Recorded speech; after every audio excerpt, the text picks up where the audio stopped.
Hey guys, welcome back to my channel. I'm super duper excited because today is day 4 of the 12 Days of Laney.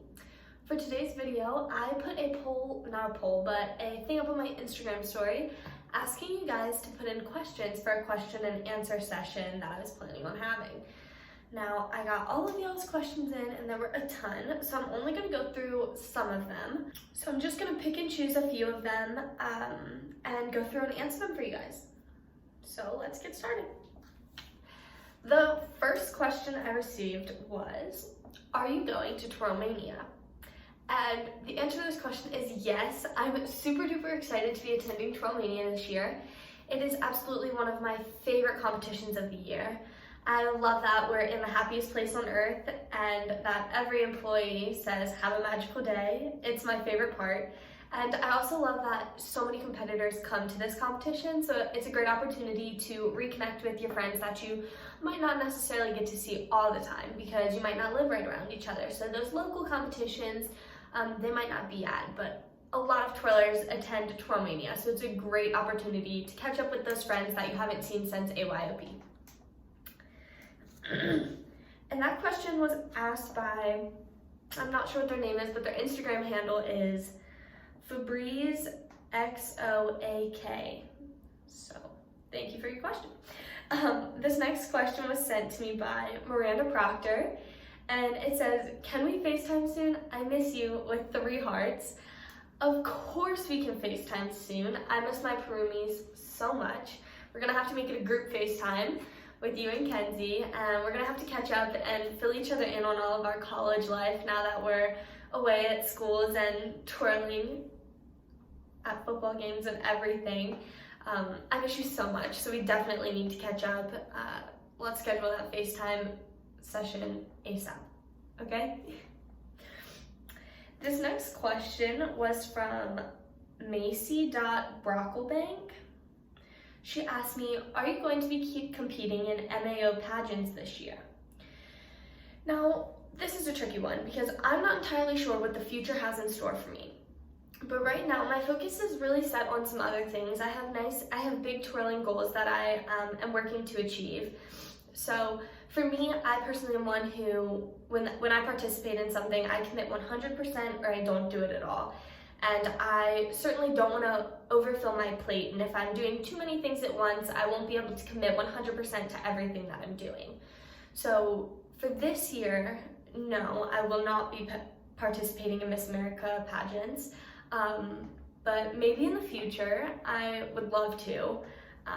But I think right now my biggest goal is that I'm super duper excited about having the opportunity to represent my school at both MBTA and USTA competitions throughout the year and at nationals and everything. And I'm really looking forward to that opportunity. So that's my big focus right now. So. But maybe next year or in the future, I will have a little bit more availability and will be able to get back into the Miss America pageant system. The next question was from Emma VELDHUIS. I don't want to say names wrong, so I'm really sorry, but that's her Instagram handle. Thank you for your questions. You asked me to talk a little bit about my college audition process, and I think that the big thing to keep in mind is that every single school is really different when it comes to audition processes. Some require you to do audition tapes first. You send in a video, and then if they like your video, they invite you in for a face-to-face audition, and some are just face-to-face, some are just video auditions. It really varies depending on which school you're planning on attending. So make sure that when you're looking at schools, you're looking into that and make sure you know what you need to have ready for the application process and auditions, whether that be you need to edit together a video of you performing on football fields, a competition, whatever, or you just need to have a routine prepared for a face-to-face in-person audition. Now, for me, auditioning here at UTK, it was a really fun experience. It wasn't anything video or electronic or anything like that. Everything was done face-to-face for the audition process. So it was a one-day event, and it was a pretty long day, but very fun. We started off, we got here, and we had the opportunity to go into the gymnasium that we would be auditioning in, and we had the opportunity to warm up and twirl there and kind of get comfortable with our surroundings so that we knew like the ceiling height and things like that. And we got to see where the judges would be seated, and that was nice to know before walking in. It wasn't like culture shock. They gave us an opportunity to really be aware of what was around us and kind of get comfortable in that setting.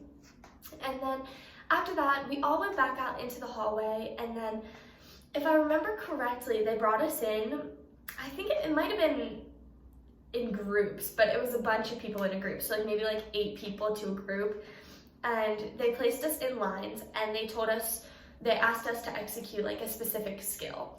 And we went through the skills that they preferred to have every member on the line be able to do.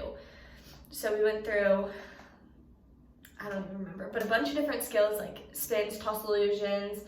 I think they asked if we could do like toss cartwheels or toss walkovers and those kind of things. And then after that, they were like, all of the judges were taking notes and everything. After that, they asked us to leave, and a few minutes later, they called us all back in. They spread us out to do the bird, which is a super traditional thing here at the University of Tennessee. It's something that we do in pregame, and it's been done for years, so it's taken very seriously. And the directors, the band directors, are at our auditions as well. They stand up and move to the side and are watching our like 8 to 5 and making sure that we're marching proper distance and things like that. And they just really wanted to make sure that everybody knew how to do like the traditional thing all twirlers there were capable, like needed to know how to do. So we went through that, and then after that they asked us to leave again, and then they told us it was our audition time, like our individual audition times. So we were each given a number at the beginning of auditions, and we just went through our number order, and we performed a routine to fun music, whatever we wanted, 1, 2, 3 baton, whatever you wanted to do really. It was free reign for anything. There was just a time limit, which I don't specifically remember, but there was a time limit. And everybody went through that, and after that, they brought us all back in. They put us into groups again, and they taught us a little twirling section, like on the spot. So I don't know if other schools do that, but it wouldn't surprise me if they did, because they want to make sure you can learn something quickly, as for most schools you only have like a week to learn a new show to perform in a football game during football season. So they have to make sure you can pick up choreography relatively fast and kind of know what you're doing quickly. So they taught us that routine in person right in that moment, and then they broke us up into smaller groups and had us perform it for them.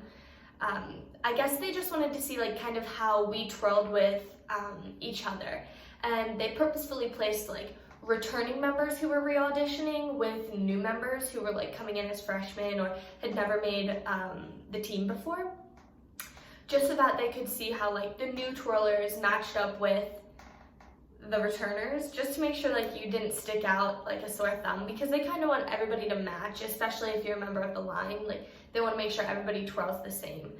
And then they asked us all to leave, talked for a little bit, and then they called us all back in, and we had to line up by number. And then they called numbers, and if they called your number, you made it onto the line or onto the team. And then after that, they opened up free reign for feature twirler auditions. And then if you wanted to audition for feature twirler, you would then perform your second routine that you would have prepared. And after that, they brought out like all of the people who auditioned for feature, and then they announced who the feature was. And after that, we went over contract stuff and everything. But the audition process was like long, but not horrible, if that makes sense. Because like I understand like most schools have a lot, they ask a lot of you, and that's what they do here. They ask you to do a lot of skills. They want to make sure that you're capable of what they want you to do.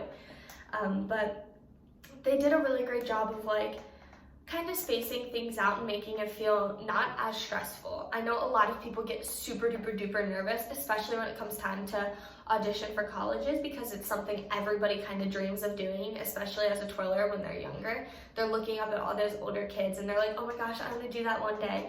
So when the time comes for you to audition, you're automatically a little bit more nervous, or at least most people are. They did a really great job of making sure everybody was calm and really relaxed and ready to go walking into auditions, which was really, really nice. It was all in all just a really great time, and after we finished filling out paperwork and all of that fun stuff, we went and took a bunch of pictures, went out to get food. It was a really fun day, and from that moment on, like, it was almost like we got the opportunity to bond as like a team immediately, which was really, really cool, because I feel like sometimes you just show up for auditions and then you disappear for a while and then you don't reconnect until band camp comes around, and that was different than what I thought it was going to be, because we had the opportunity to do that and I absolutely loved it. And yeah, that kind of covers the audition process. There wasn't much more to it than what I kind of just explained, so yeah. Now, the next question was asked by, their Instagram handle is Valen Faith. I'm really sorry if I said that wrong. But she asked me, what is your favorite memory from twirling? Now, for me, there's a really big difference between a favorite memory and a favorite accomplishment. When people are asked, like, oh, well, what's your favorite thing? Like, what's your favorite memory to look back on about twirling? Automatically, people are gonna think about accomplishments. And of course, like, for me, winning Miss Major of America was like a dream come true. It's something I had dreamed of since I was a little girl. I never imagined it was gonna happen.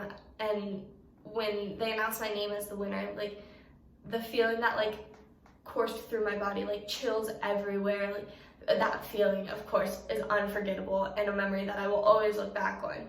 But I definitely relate that to an accomplishment memory, more so than just a memory that makes my heart happy. And in conjunction with winning Miss Major of America, the same year I won the WBTF World Gold Medal. And that was something I had been working on since 2014. I had been working very hard to achieve that goal. And of course that felt amazing as well, but there was something different about that one, as in that organization, gold hadn't been won in the junior division in 24 years. So having the ability to not only achieve a huge goal of mine like that, and make one of my big dreams come true, but to also bring the gold back home to the United States and be able to do that for my country and for our sport, was really, really incredible. And those are two really, really cool, big accomplishments that I love to look back on. But I would have to say that if I had to choose a favorite memory, I would have to say that throughout my year as Miss Major of America, and even before that, I absolutely loved having the opportunity to interact with the youth of the twirling community, like the little kids. I remember being a little kid, and one of my biggest role models was Jennifer Marcus, and having the opportunity to look up to her and be able to emulate everything she was doing was incredible. And I remember that, like, the very first time I went up and spoke to her and started creating like the friendship that we now have, I was very, very little, and she took the time out of her day to like bend down and speak to me and really talk to me and get to know me, and that made me feel so special. And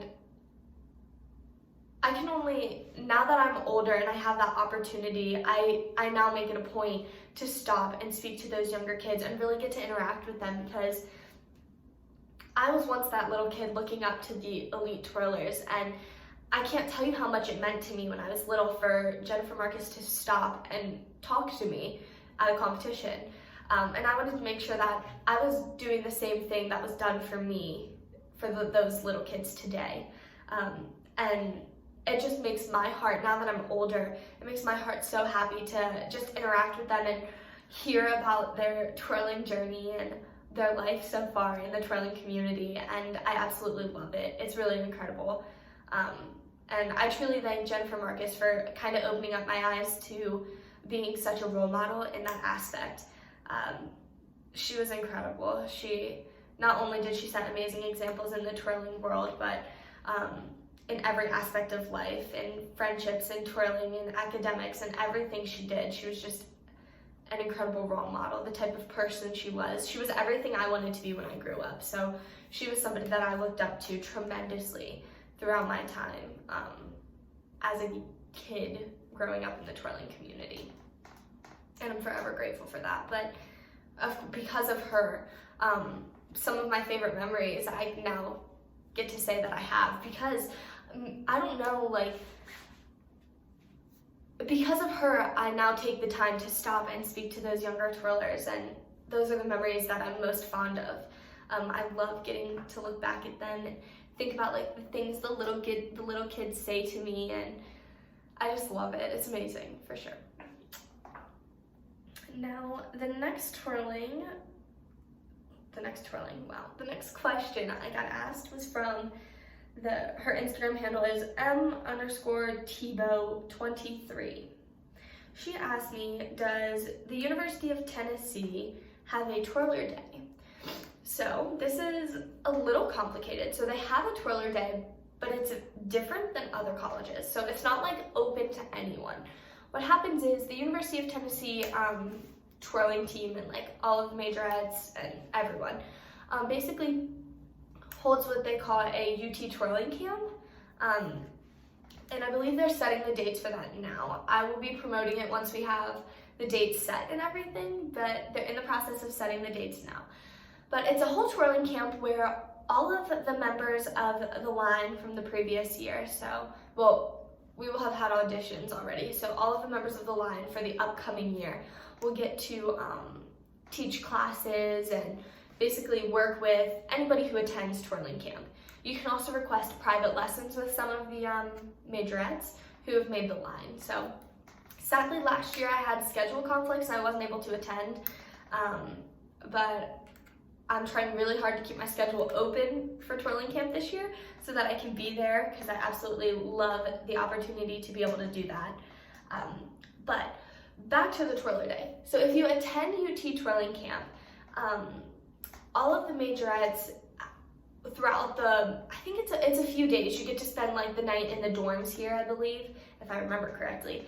And then it's a few days long, and at the end of the week, the majorettes get to choose 10 twirlers that they worked with, they might not have personally worked with, but they saw throughout the week, that they see having like good potential, and show interest in twirling at the University of Tennessee.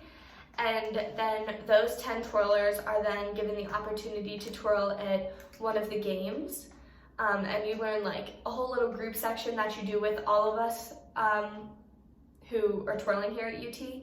And then you get a whole song to feature in the end zones, which is really cool. I mean, it's pretty fun.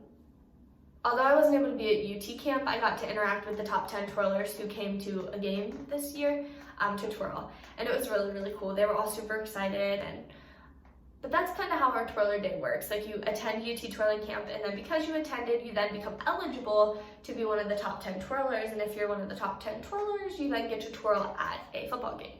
So it's kind of complicated, but I hope that makes sense. If it doesn't, I can try to explain it better. Just let me know. But yeah. So the next question I got asked was from Kylie.bst. Her question was, how many hours a week do you practice? And my biggest thing being here at college is that my schedule is really busy, but it's also kind of always changing. So for me, like, my weekly practice times kind of vary depending on the week, because my schedule changes week to week. I would say that because of everything I'm involved in, I get the opportunity to practice at least something every single day. Whether that be between like dancing or twirling or band or something, I end up having a baton in my hand at least one time a day. But those days where, say, like, for some random reason, like band practice is canceled and I'm like super busy, and I won't be able to get to the gym to practice that day or something. Although I won't be twirling with a baton in my hand, I might be rolling in my dorm or stretching or strengthening, like doing core exercises, sorry, I have hiccups, exercises or something like that. I fill my time with something, if that makes sense. But yes, so I don't have like a specific amount of hours that I practice every week because it really does change. But for the most part, it's every day, but it's a different amount of time every day.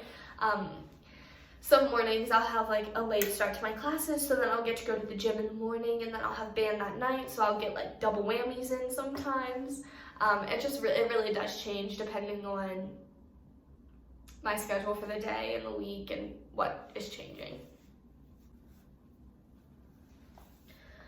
My next question is from Instagram handle MP Spirit Girl, which is Marissa Pierce. She said, "Hi, I love and miss you. Also, what is your favorite part of Tennessee?" Well, there's two different aspects of Tennessee that I love. The first one being the twirling aspect, obviously. Taking the field in Neyland is like no other. With a stadium that size and it being close to full almost every single game, there's nothing like taking the field for halftime and being able to look up into the audience and see so many people like with a smile on their face, rocking the orange, cheering on our football team, and watching the band perform halftime. I absolutely love that feeling. And trust me, until you're in Neyland, there's no way to understand what that stadium feels like, because it's like no other. And there's so many people. It's always so crazy. It's so loud. It's amazing, really. It's unreal. But I would have to say that the other aspect of Tennessee that I love most is the family and friendships that I've created while being down here. Tennessee is pretty far away from my home back in Maryland. So although my parents get to come down for pretty much every single football game, and I see them pretty often because of that, it's definitely hard not being able to see like my best friend, my mom, literally every day.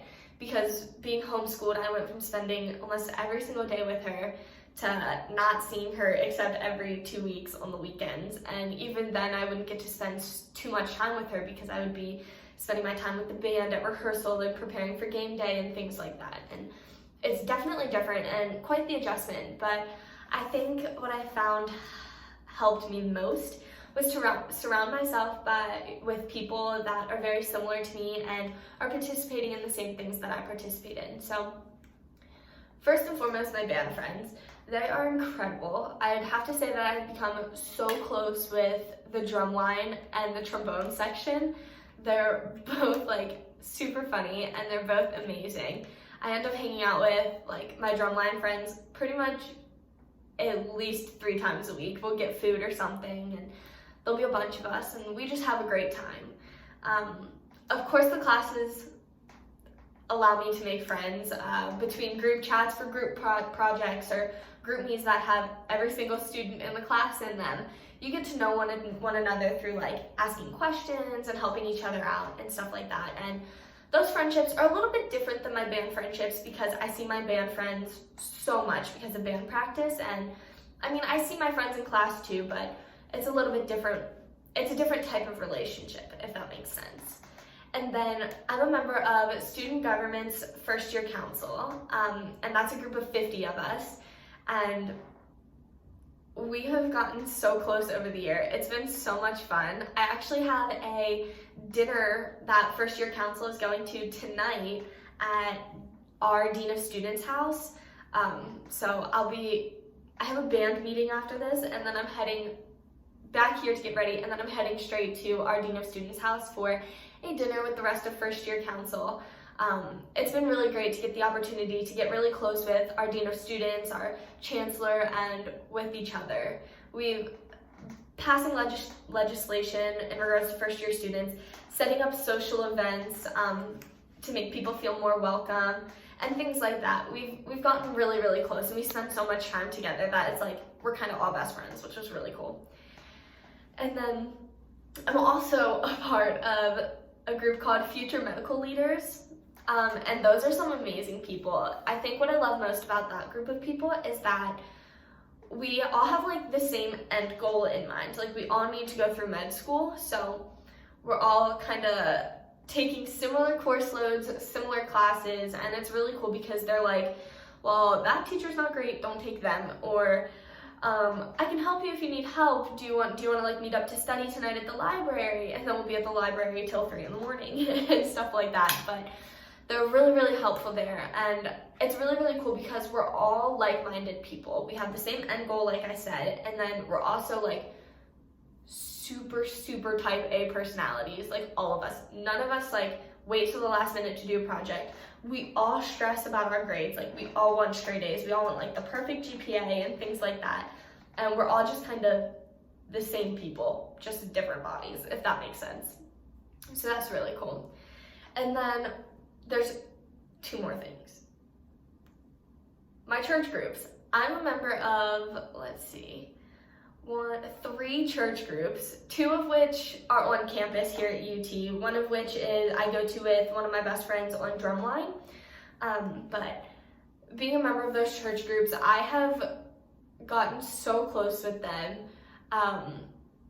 They're just really great people, like so kind. I've never met kinder people in my entire life, and I love spending my time with them because they just have such a positive outlook on everything, and they know that like no matter what, everything that happens for a reason, and that's a really great way to like look at life and look at what's going on in your life. So like if you're struggling through something, they know that it's gonna work out in the end because that there's a plan behind it, and whatever it's meant to be, it'll be. And it's just really great to have those type of people around you, because they kind of just like uplift your spirits if you're having like a bad day or you just like you miss your family or something. They kind of are just there to comfort you, which is really nice. And then last but not least, I would have to say like my closest friend group, my best friends are like, we basically are together almost every day. And it's funny because we're all in band, and then some of us have like a bunch of the same classes together. So like I said, we're literally together every day. But shout out to Haley, Casey, and Luke. You guys are like my besties for the resty. You guys have really made me feel really like loved, especially when I'm feeling homesick and missing my parents and my family and my nieces and nephews and everyone from back home. You guys like definitely pull me out of that funk when I'm missing everyone. So thank you guys so much, and you guys kind of make my experience fun here. So but all in all, I would have to say that these people, these friendships that I've created, this family I have here in Tennessee, have kind of like rounded out my life, and I think they're the reason I feel so happy here, because I know I'm surrounded by people who are just like me, and they love me for who I am, and they're my best friends, and I can go to them with anything, and they're trustworthy, and they're just amazing. So I would have to say that like be patient when it comes to like your friend groups, but once you find the right friends, they're there for life, I promise you. And yeah, so I would have to say those are my 2 favorite things about being here at Tennessee. Of course, taking the field in Milan, but then the incredible friendships and second family that I have made here in Tennessee. This next question is from, her Instagram handle is, I'm not even gonna try to say this, I'm really sorry, I'm just gonna spell it out. DALRYNPLE_Allison. You asked me, what age did I start twirling? Another person, your Instagram handle is _._Kimmy_._. You asked me, when did you start twirling?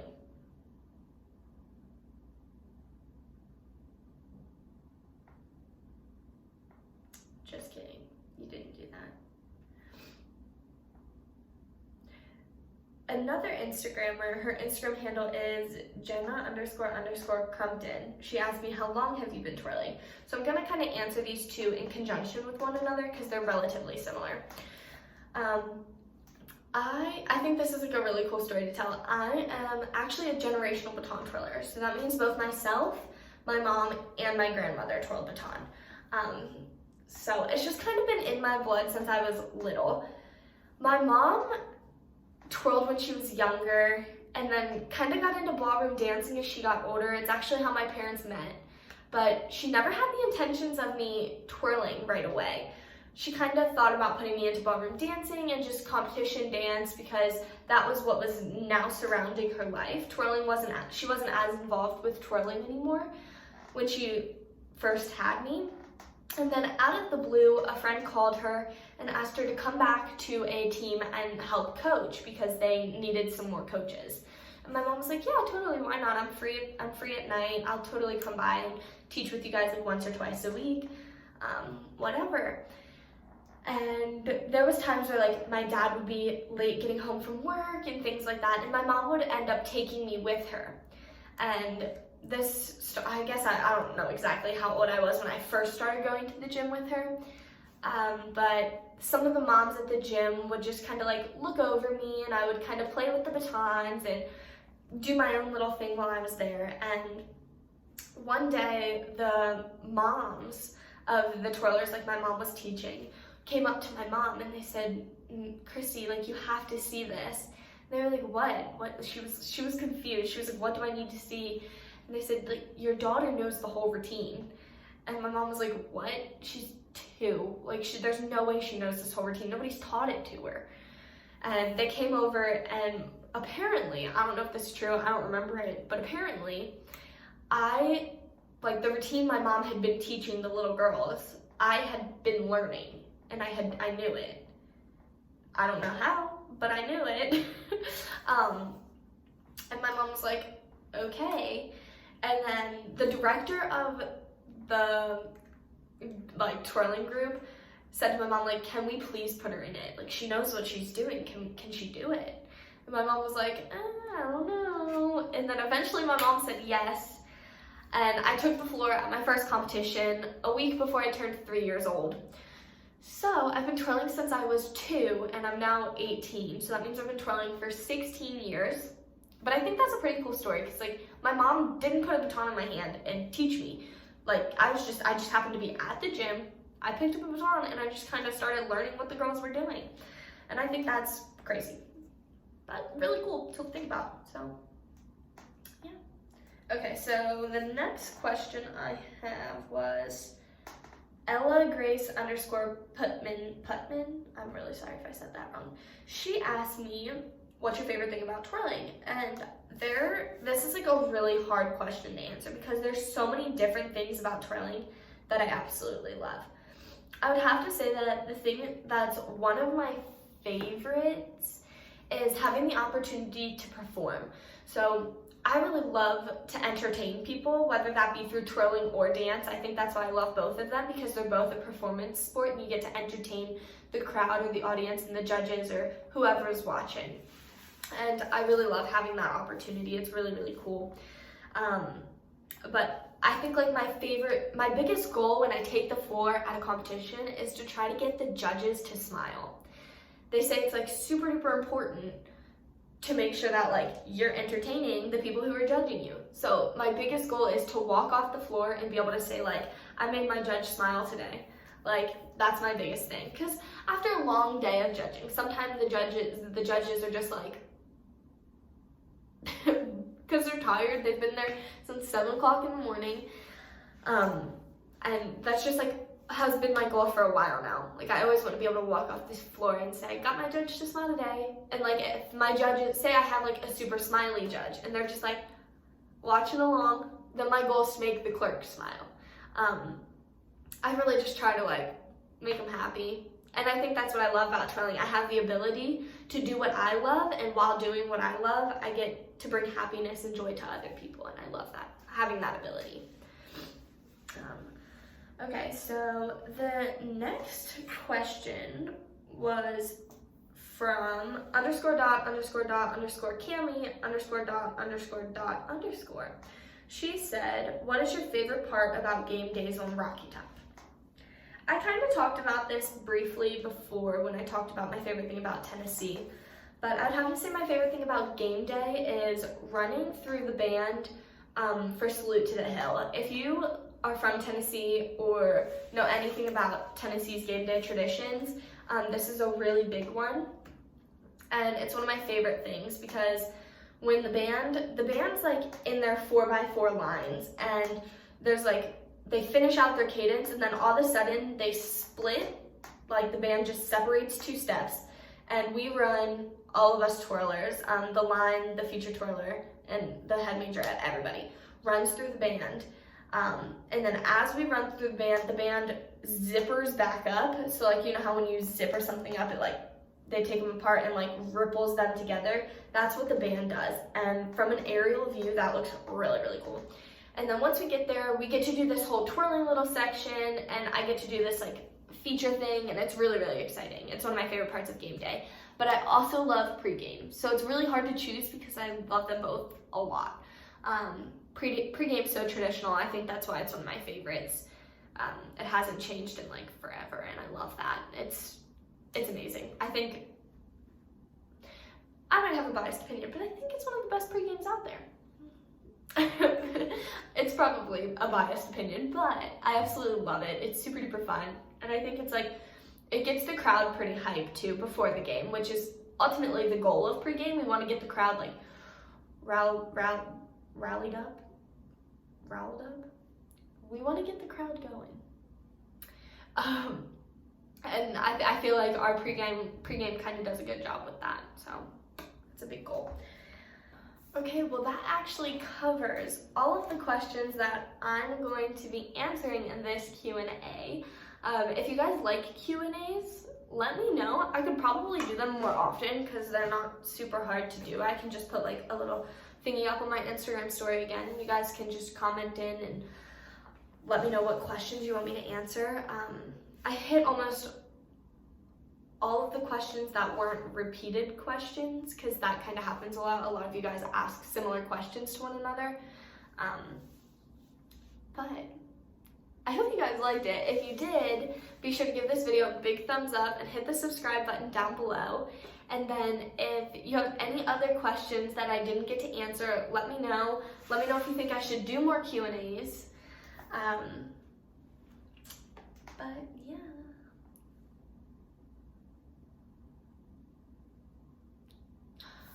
Let me know if you think I should do more Q&As. And stay tuned for the rest of the 12 Days of Laney. I'm super excited for you guys to see what I have in store for the future videos. Some of them are going to be, you know what, I'm just going to leave it all a secret. Y'all are just going to have to wait and see. So yes, be sure to give this video a big thumbs up if you want to see the rest of the 12 Days of Laney, okay? All right, well, I will see you guys tomorrow. Bye.